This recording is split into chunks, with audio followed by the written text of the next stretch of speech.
राजधानी लखनऊ के central public school ने मनाया अपना 5वां वार्षिकोत्सव समारोह। कार्यक्रम में सेलिब्रिटी गेस्ट के तौर पर चर्चित अभिनेता रोहिताश गौड़ और उनकी पत्नी रेखा गौड़ सम्मिलित हुए।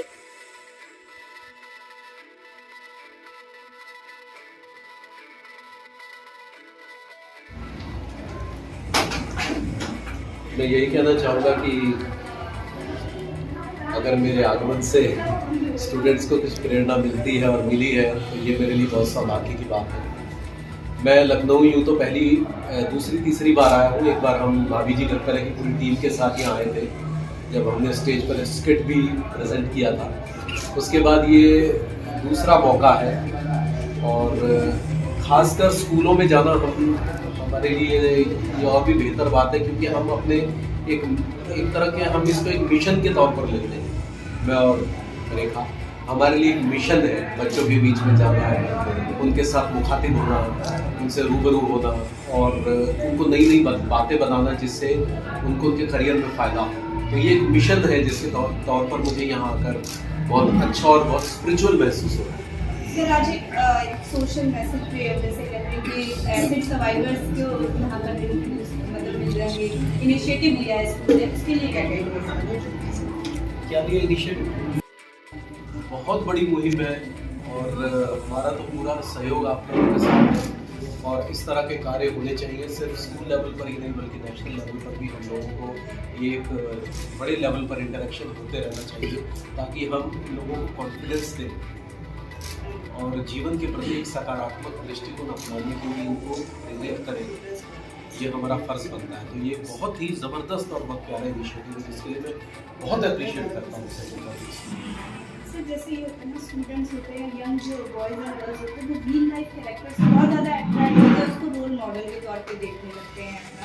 तो आप रियल लाइफ में उनको क्या मैसेज देना चाहेंगे as an actor? As an actor मैं ये मैसेज देना चाहूँगा कि आज का जो दौर है वो बहुत प्रोग्रेसिव सोसाइटी का दौर है और पहले हमारे अभिनय की लाइन को बहुत अच्छा माना नहीं जाता, अगर आपने देखा होगा, या थिएटर रंगमंच को एक अच्छी दृष्टि से नहीं देखते। लेकिन जैसे जैसे हमारा टेलीविज़न आया, ये और माध्यम खुले, वैसे वैसे जो है लोग जागरूक हुए कि अभिनय को एक प्रोफेशन के तौर पर भी देखा जा सकता है और अगर आप में रियल टैलेंट है तो आप अच्छे IAS ऑफिसर से भी ज़्यादा पैसा कमा सकते हैं। तो अब जो है अभिनय में भी एक करियर दिखने लगा है। आपने देखा OTT डिजिटल माध्यम में बहुत बड़ा माध्यम आपके सामने आ गया है। यही नहीं, सिर्फ अभिनय नहीं, सिनेमेटोग्राफी है, मेकअप है, डिज़ाइनिंग है, सेट डिज़ाइनिंग है, लाइटिंग है, कैमरामैन के सब पूरा काम है, टीम जो है वो इसमें करियर हो सकती है। तो देखिए हर एक के बस की इच्छा नहीं है। कई लोग इसको बहुत हल्के में और आसान भी ले लेते हैं। ये पूरी स्टडी है, ये पूरा सब्जेक्ट है। Drama is a subject. जैसे महाराष्ट्र में, मैं सर को पूछना चाहूँगा कि महाराष्ट्र में ड्रामा स्कूलों में एज अ सब्जेक्ट है, एज अ सब्जेक्ट, क्योंकि इसमें भी जो है वो सब्जेक्ट है जैसे modern Indian drama, classical Indian drama, world drama, scenic design, lighting, set design, ये पूरी एक स्टडी है जिसको स्कूलों में इंट्रोड्यूस किया गया है। आपने किया है, अगर आप करेंगे तो ये एक अच्छी चीज़ रहेगी। ये करियर और भी दिखेगा, बच्चों को बहुत ज़्यादा स्पष्ट हो जाए। सर, आप काफ़ी टाइम से इस इंडस्ट्री में पहले की जो सीरीज है और आपके जो सीरीज में तो क्या डिफरेंस है और आपको लगता है कि जो आज के सीरीज है वो बच्चों पर क्या असर दे रहे हैं? देखिए, DD1 के ज़माने में जो काम हुआ करता था, मैं तो तब से ही काम कर रहा था, तब जो है वो जो प्रोड्यूसर्स थे वो टीवी में जो भी प्रोजेक्ट लाते थे उसको बिजनेस के तौर पर नहीं देखते थे, उसको एक क्रिएटिव सेटिस्फैक्शन के तौर पर भी देखते थे। ऐसा तो हर कोई कमाना चाहेगा, तो उस समय कंटेंट पे बहुत ध्यान दिया जाता था, मतलब कथानक। जैसे भारत एक खोज है ना, चाणक्य, बुनियाद, प्रेमचंद की कहानियाँ और मधु भंडारी की कहानियाँ, मतलब उस समय कॉमेडी भी जो थी ना वो की, जैसे मालगुडी डेज, ये वो इस तरह के बड़े सोशल मैसेज और कंटेंट ओरिएंटेड चीज़ें थी। अब थोड़ा सा जो है वो एक तरह से बिजनेस ओरिएंटेड ज़्यादा हो गई।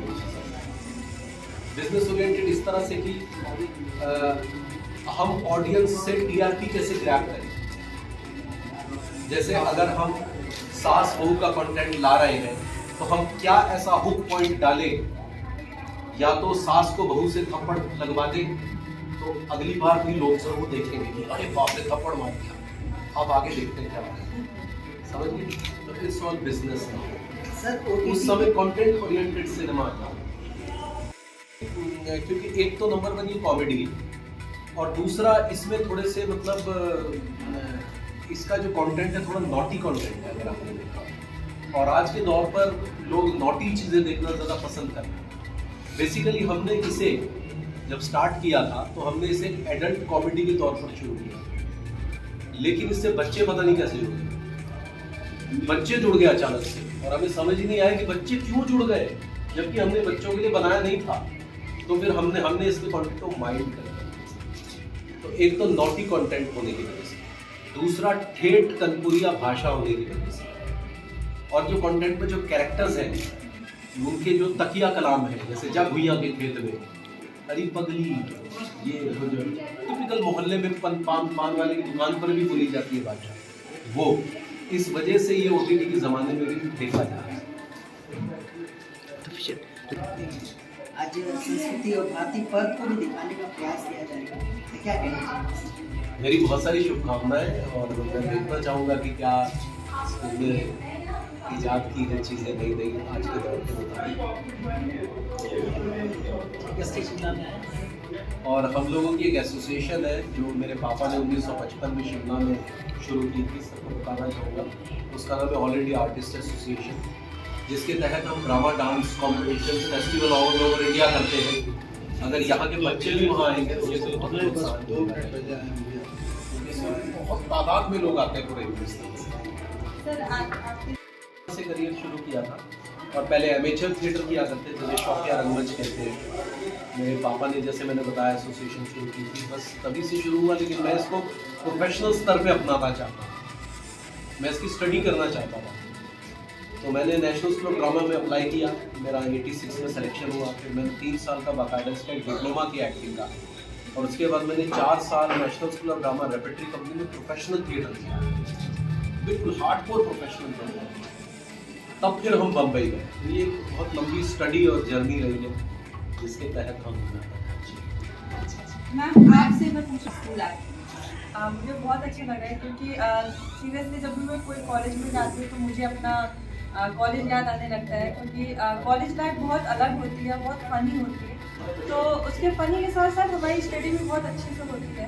तो मुझे अक्सर जब भी मैं कॉलेज में आती हूँ मुझे बहुत याद आती है अपने कॉलेज की। मुझे बहुत अच्छा लगता है, ऐसा लगता है कि काश फिर से वो दौर दोबारा मेरे साथ हो, क्योंकि मुझे पढ़ने का बहुत शौक था। और मैंने ऐसे के बाद आप सब जानते हैं कि लाइफ बहुत ज़्यादा चेंज हो जाती है, पढ़ना लिखना सब छूट जाता है। मैंने 12वीं पास की थी, और अभी सडनली मैंने BA पास किया है। तो मुझे बहुत अच्छा लगा, लेकिन हाँ कॉन्फिडेंस लेवल तब कम हो जाता है कि जब हमारी आई शैडो वीक हो जाए और हम सही से पढ़ नहीं पाए, अपनी स्टडी नहीं कर पाए, तो बहुत प्रॉब्लम होती है। लेकिन मैं जब भी आती हूँ तो मुझे ऐसा लगता है कि मैं पेपर देने जा रही हूँ या कुछ भी, बहुत अच्छा फील होता है। मैं थैंक यू करना चाहूँगी सर को, क्योंकि मैंने आज उनको फेस टू फेस देखा है, उनकी कॉमेडी बहुत देखी है, और मतलब बहुत अच्छा लगा मुझे मिल के और यहाँ आके। और मैं कोशिश करूँगी कि मैं और लोगों को मोटिवेट कर पाऊँ, और अपने जो ऐसे मुहिम है उसको और आगे तक बढ़ाऊँ। मुझे बहुत अच्छा लगा यूनिवर्सिटी में, क्योंकि वहाँ पे मैं जाती रहती हूँ, मेरा साइंटिफिक वर्कशॉप होता है वहाँ पे। तो मैंने काफ़ी ऑर्गेनाइज किए हैं लखनऊ में। लखनऊ में कई बार आई हूँ। तो वहाँ के वाइस चांसलर जो संजय सिंह जी हैं, वो इनके फैन निकले, उनकी फैमिली पूरी उनकी फैमिली की। लास्ट टाइम जब मैं आई थी उनके पास, it was March before lockdown. March में हम यहाँ पे थे, फर्स्ट वीक में वर्कशॉप गए थे BBAU में। तो जब मुझे मुलाकात हुई तो मालूम पड़ा कि फ़ैन है, तो मैंने वीडियो कॉल करवाया। छोटे टाउन से लेके मुंबई कैसे पहुँचे, तो बच्चों को उन्होंने कहा। हम लोग प्लानिंग कर रहे हैं कि एक ऐसा सब्जेक्ट हम लोग 10 पार्टिकुलर उसको हर करके बच्चों को डांस एंड ड्रामा सिखाया जाए, और एक सब्जेक्ट उसमें से बच्चे आगे बढ़ करके कोई टैलेंट लखनऊ से बढ़ करके बॉम्बे तक जाए, साउथ में जाए तो थोड़ा अच्छा।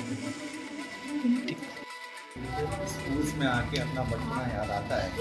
मैं पहले कई बार आ चुका हूँ, और मानी सर मुझे स्कूल के बच्चों से मिलवाया, जिस तरीके से यहाँ का प्रबंधन ये लोग कर रहे हैं वो अपने आप में बड़ा अद्वितीय है। मैं कई स्कूल्स में गया हूँ, बट जिस तरीके से उन्होंने अपना पर्सनल टच दिया हुआ है और जिस तरीके से केयर करते हैं वो बहुत यूनिक है। तो मैं बस यही कि और इस तरीके के और भी ब्रांच खोले। मैंने बल्कि कहा कि आप गाज़ियाबाद, नोएडा, एनसीआर में भी आइए।